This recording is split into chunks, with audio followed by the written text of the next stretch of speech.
జై శ్రీరామ్. అందరికీ నమస్కారం. వెల్కమ్ టు న్యూస్ అఖండ. నేను మీ కస్తూరి శ్రీధర్. పెద్దవాళ్ళు ఒక సామెత చెప్తారు, అదేందో కలిసి వచ్చే కాలం ఉంటే నడిచి వచ్చే కొడుకు పుడతాడంట. అట్టా బీజేపీ కూటమికి ఆ విధంగా నడిచి వచ్చే కొడుకు పుట్టేట్టున్నది. ఎవరి రూపంలో?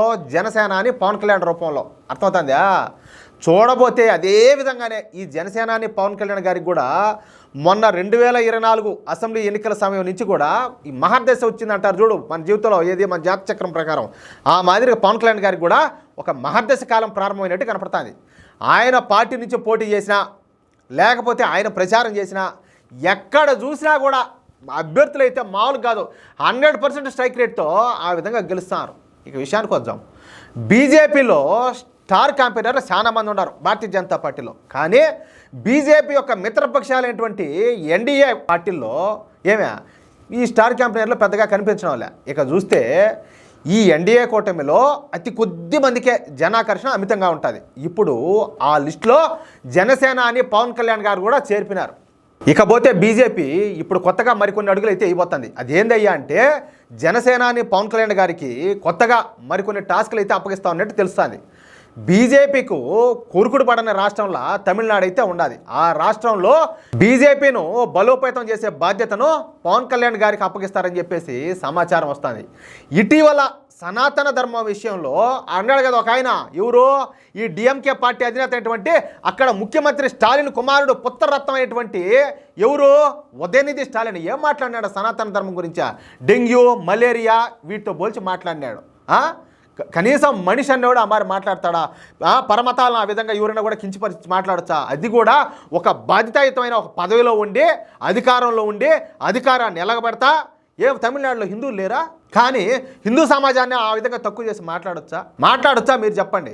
కానీ విషయం ఏం తెలిసినా ఆయనని మాట్లాడినాడు కదా, ఆయనని మాట్లాడితే ఆంధ్రప్రదేశ్ నుంచే ఆయనకు కౌంటర్ చేసింది ఎవరంటే జనసేనాని పవన్ కళ్యాణ్ గారే. జాగ్రత్త, కబర్దార్, నోరు అదుపులో పెట్టుకోమని మాట్లాడినాడు. ఓకేనా?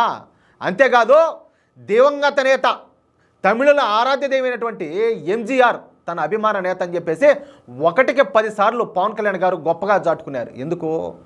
అభిమానం ఉన్నది. అలాగే ఆ వతల ఎవరైతే వ్యతిరేకులు ఉన్నారో, దేశ వ్యతిరేకులు, హిందూ వ్యతిరేక శక్తులు ఏ అయితే ఉన్నాయో వాటికి ఖచ్చితంగా చెక్ అయితే పెట్టాలి, పోలీస్ స్టాప్ అయితే పెట్టాలి. దీంతో తమిళనాడులో బీజేపీకి 2026లో జరిగే ఎన్నికల మీద పెద్ద టార్గెట్ ఉండదనేది విశ్లేషకుల యొక్క అభిప్రాయం. దీన్ని సాకారం చేసుకునేందుకు జనసేనాని ఎవరో పవర్ఫుల్ లీడర్ పవన్ కళ్యాణ్ని ముందు పెట్టాలని ఆలోచన చేస్తూ ఉన్నట్టు కనపడుతుంది. అంతేకాదు తెలంగాణతో పాటు కర్ణాటక, కేరళ వంటి చోట్ల కూడా బీజేపీ కొత్త రాజకీయ శాఖ మొదలు పెట్టడానికి పవన్ కళ్యాణ్ వంటి చరిష్మాటిక్ లీడర్ అవసరమని చెప్పేసి బీజేపీ పెద్దలు అయితే భావిస్తున్నారంట. అదైతే నిజమే. ఎందుకంటే ఇప్పుడు ఆయనలో ఆ నిజాయితీ కనపడుతుంది, ఆ హిందుత్వ భావజాలం యొక్క ఆ విలువలు ఖచ్చితంగా స్పష్టంగా కనపడతాయి ఆయన మాటల్లో కావచ్చు, ఆయన ప్రతి అడుగులో కూడా. పవన్ కళ్యాణ్ గారికి మోడీ అంటే ఆరాధనా భావం ఉండాలి. పైగా పవన్ కళ్యాణ్ గారు సనాతన ధర్మం పట్ల పూర్తి అనురక్తితో ఉన్నారు. దాంతో ఉభయ కుశలోపరిగా పవన్ కళ్యాణ్ బీజేపీ ఇచ్చేటటువంటి రోడ్ మ్యాప్ని అనుసరించి తన వంతు బాధ్యతలు నిర్వహిస్తారని చెప్పేసి అంటున్నారన్నమాట.